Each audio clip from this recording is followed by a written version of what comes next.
शहर की घनी आबादी से दूर लखनऊ एक्सप्रेसवे हाईवे के पास एक छोटा सा गांव है, मदरा। ये एक सच्ची कहानी है।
गुड मॉर्निंग, नमस्कार, आदाब, सत श्री अकाल।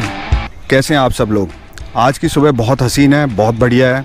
एज़ यूजुअल ताज साइकिलिस्ट अपने रेगुलर स्केड्यूल के ऊपर निकले हैं और आज हम एक बड़ी यूनिक जगह लेकर आए हैं आपको। आई एम श्योर आप लोगों को बहुत मज़ा आने वाला है जब आप ये वीडियो पूरा देखेंगे। और ये जगह है मदरा में, ये एतमादपुर के अंदर पड़ता है, नियर आगरा।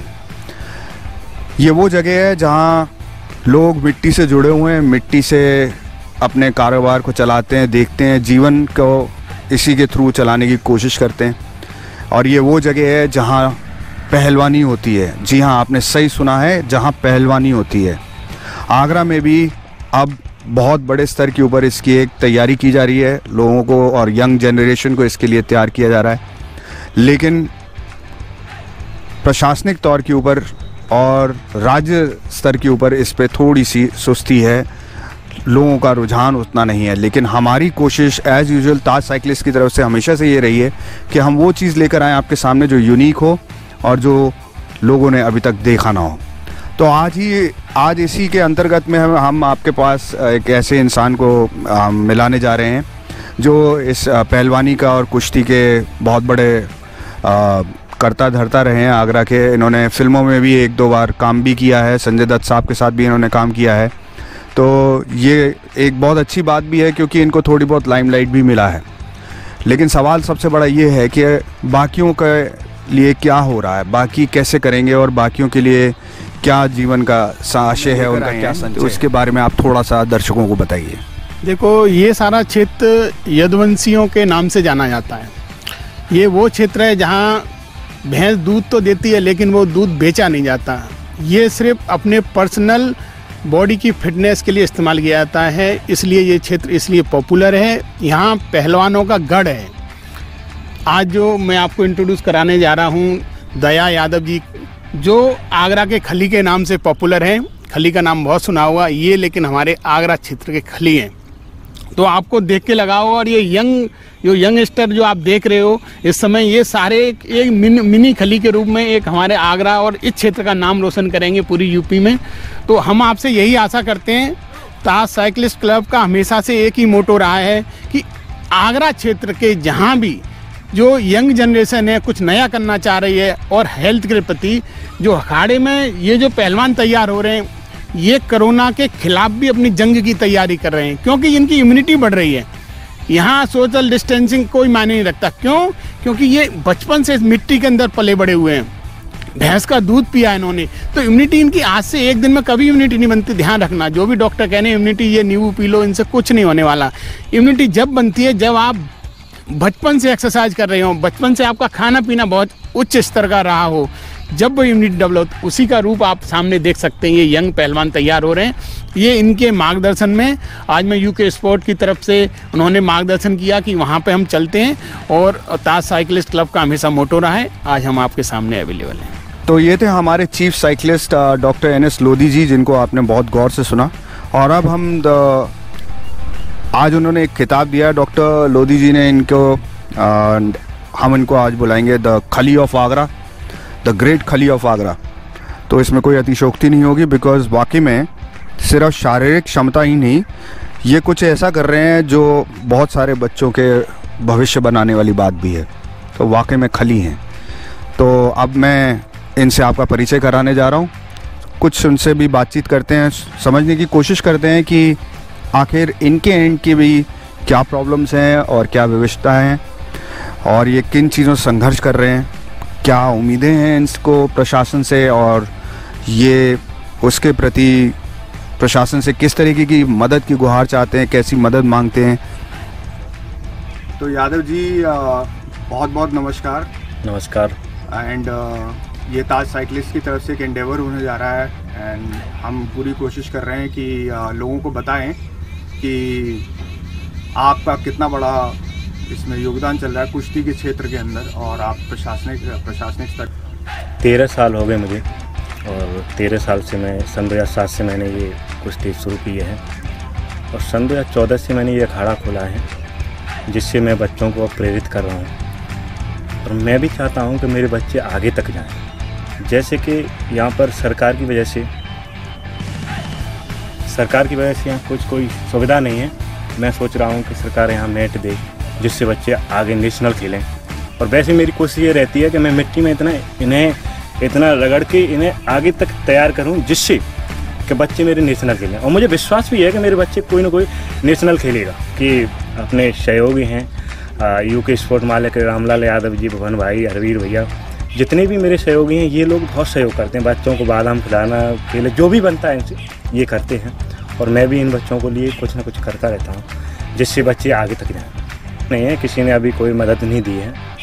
स्पष्ट तौर पर ये जो मेरे साथ हैं वही मदद कर रहे हैं अखाड़े की, और बाकी सब यही इनकी देख रेख में चल रहा है। बाकी कोई मदद सरकार की तरफ से नहीं मिली है। अगर सरकार की तरफ से कोई मदद मिलेगी तो हमें अच्छा भी लगेगा, क्योंकि सरकार इस चीज़ को देख रही है कि बच्चे गांव से भी निकल सकते हैं। थोड़ा सा अब आपके थोड़ा सा एक बैकग्राउंड के बारे में थोड़ा सा परिचय हो जाए कि आपने ये कुश्ती करने का ख्याल कहाँ से लिया और कब आया आपको ये ख्याल कि मुझे कुश्ती करनी है? मैं छोटा सा था, मैं देखता था कि सुनता था कि दारा सिंह ये कुश्ती लड़े, दारा सिंह वो कुश्ती लड़े, तो मैं भी सोचता था कि मैं भी एक पहलवान बनूं, पर कुछ घर की परिस्थिति के कारण आगे तक नहीं बढ़ पाया। अब मेरा यही सपना है कि मेरे बच्चे मेरा नाम करें, और एक दिन वो आएगा कि अपना भी नाम होगा और बच्चे नेशनल भी खेलेंगे, ओलंपिक तक जाएंगे बच्चे।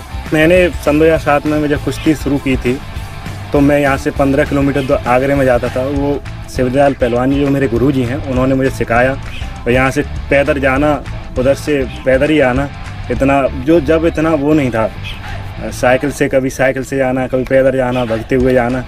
कहने का मतलब इतना सुविधा नहीं थी मेरे पास कि यह बाइक है, अब सभी बच्चों के पास, और पहले से अभी प्रोग्रेस है। और यहाँ पर भी पहले तो सड़क फड़क बहुत सारे, मतलब बहुत सारा डेवलपमेंट हुआ है यहाँ पर, और अच्छा भी लगता है कि इतना बच्चे। अब मेरे पास भी कई गाँवों के लड़के आते हैं, बहुत सारे अपने ऊपर गाँव में उनके लड़के आते हैं, तो अपनी बाइकों से आ जाते हैं। मतलब बहुत सारी सुविधा बढ़ गई है पहले से। बहुत बढ़िया सर। तो अब आप आगे का जो आपका प्रोविज़न है वो आप क्या चाहते हैं कि, अब वैसे तो आपने बता ही दिया है प्रशासनिक स्तर पे आपको उदासीनता ही मिली है, लेकिन चूंकि ये स्पोर्ट ऐसा है जो कि इंटरनेशनल प्लेटफॉर्म स्पोर्ट है, ये तो आप मानते ही हैं, क्योंकि हमारा जो ग्रेट खली है वो ऑलरेडी WWE में जाके एक नाम कमा चुके हैं। तो आपको लगता है कि हमारे आगरा से भी कुछ एक ऐसे बहुत अच्छे पहलवान बन के निकल सकते हैं, अगर प्रशासनिक स्तर पे और राजनीतिक स्तर पे अगर थोड़ी प्रोत्साहन मिले तो वो आगे तक बढ़ सकते हैं, ऊपर तक जा सकते हैं उतने लेवल तक? जी, ये अगर बच्चों को सुविधा मिलेगी तो बच्चे आगे तक जाएंगे।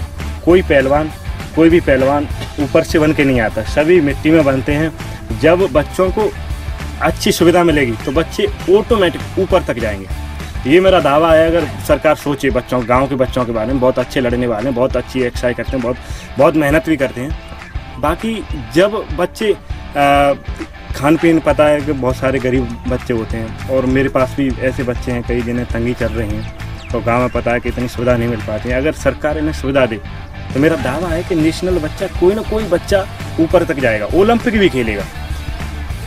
इसी मिट्टी में पैदा होता है बच्चा। बहुत बढ़िया सर। तो मतलब आपको पूरी उम्मीद है कि हमारे आगरा क्षेत्र से भी कोई ना कोई बच्चा हमारा नाम रोशन कर देगा? जी। तो आपके अखाड़े से कितने बच्चे अभी हाल फिलहाल तैयारी में हैं, और उनको तैयारी के लिए कहाँ कहाँ जाना पड़ रहा है? अभी मेरे पास भी बच्चे हैं जो दिल्ली जा चुके हैं और दिल्ली से खेल भी रहे हैं, और मंडल तक खेला है। अपने छोटे बच्चे हैं 50 kg में, 60 kg में, 55 kg में। बाकी अच्छा भी लगता है कि बच्चे अब यहाँ तक जा रहे हैं, तो मुझे उम्मीद है कि कोई ना कोई बच्चा मेरा ऊपर तक जाएगा। बहुत बढ़िया है यादव जी। और इसके अलावा आपका और कोई सपना हो जो आप देखते हो कि ये पूरा हो जाए? जो मैंने नहीं कर पाया, जो मैं सोचता था कि मैं कुछ ऐसी परिस्थितियों से निकला जो मैंने नहीं कर पाया, तो मेरा एक सपना है कि मैं बच्चे तैयार कर रहा हूँ, मेरा बच्चा कोई ऊपर लेवल तक खेले, जिससे मेरा भी नाम हो। तो यही मेरा सपना है और यही मेरा मोटो है कि मैं किसी न किसी बच्चे को पहुँचा के रहूँ। बहुत बढ़िया यादव जी। अच्छा, अगर कोई सिटी साइड से कोई बच्चा आपके अंडर में ट्रेनिंग लेना चाहे तो क्या वो आपको कांटेक्ट कर सकता है? आप उसके लिए ओपन हैं? जी, कोई भी बच्चा आ सकता है। वैसे मेरे पास फिरोजाबाद के भी बच्चे आते हैं और मथुरा के काफ़ी बच्चे आ जाते हैं छोटे लेवल में, जो भी अच्छा लगता है। जब मेरी ऐप भी खोल के देखते हैं बच्चे तो आते रहते हैं मेरे पास, और बाकी तैयारी भी चलती रहती है। सोशल मीडिया के प्रति आपका क्या रुझान रहता है, और आप क्या समझते हैं कि सोशल मीडिया इफेक्टिव है या नॉन इफेक्टिव है? सर, सोशल मीडिया मैंने देखा है, सोशल मीडिया एक ऐसा जरिया है जिससे लोग जुड़ते हैं। जहाँ तक हम नहीं जा सकते, सोशल मीडिया वहाँ तक हमें पहुँचा देती है। तो मैं समझता हूँ सोशल मीडिया एक अच्छा जरिया है लोगों को जागरूक करने का कि यहाँ पर कुश्ती चल रही है या कोई और खेल चल रहा है, तो उससे हमें पता चलता रहता है कि कौन कहाँ खेल रहा है, कौन से स्तर पर है। तो आपको लगता है सोशल मीडिया के जरिए आपका ये मैसेज अच्छी तरीके से लोगों तक पहुंच पाएगा? जी, मुझे पूरा विश्वास है, और सोशल मीडिया बहुत अच्छा जरिया है, और मैं चाहता हूँ सोशल मीडिया के जरिए हमारे अखाड़े को प्रमोट किया जाए कि जिससे अपने अखाड़े का भी नाम हो और बच्चे जो नए युवा हैं उनमें जोश आए। बहुत बहुत धन्यवाद यादव जी आपके समय देने के लिए। तो ये थे दया यादव जी, जिनकी कुश्ती का एक बहुत बड़ा सेंटर है यहाँ पर। और अगर आप इस साइड कभी एतमादपुर वाली साइड आएँ और आप इनके इस कुश्ती के अखाड़े को देखना चाहते हैं तो ज़रूर विज़िट करिएगा। मैं इनका नंबर यहाँ नीचे स्क्रीन में फ्लैश हो रहा है, आप इनसे कांटेक्ट भी कर सकते हैं। एंड अगर आप इनके अंडर में अपने बच्चों को ट्रेन करवाना चाहते हैं तो you are very very welcome to get that done also. And ये ताज साइकिलिस्ट की तरफ से एक छोटा सा इंडेवर था। आज हमने साइकिलिंग को इस जगह पर लेकर आने का इसलिए विचार रखा क्योंकि हम चाहते थे कि लोगों तक ये बात पहुँचे, लोग समझें कि कुश्ती भी आगरा का एक बहुत ही अभिन्न अंग है। तो इसी के साथ बहुत बहुत धन्यवाद दोस्तों, अपना बहुत ध्यान रखिएगा। आदाब, नमस्कार, सत श्री अकाल।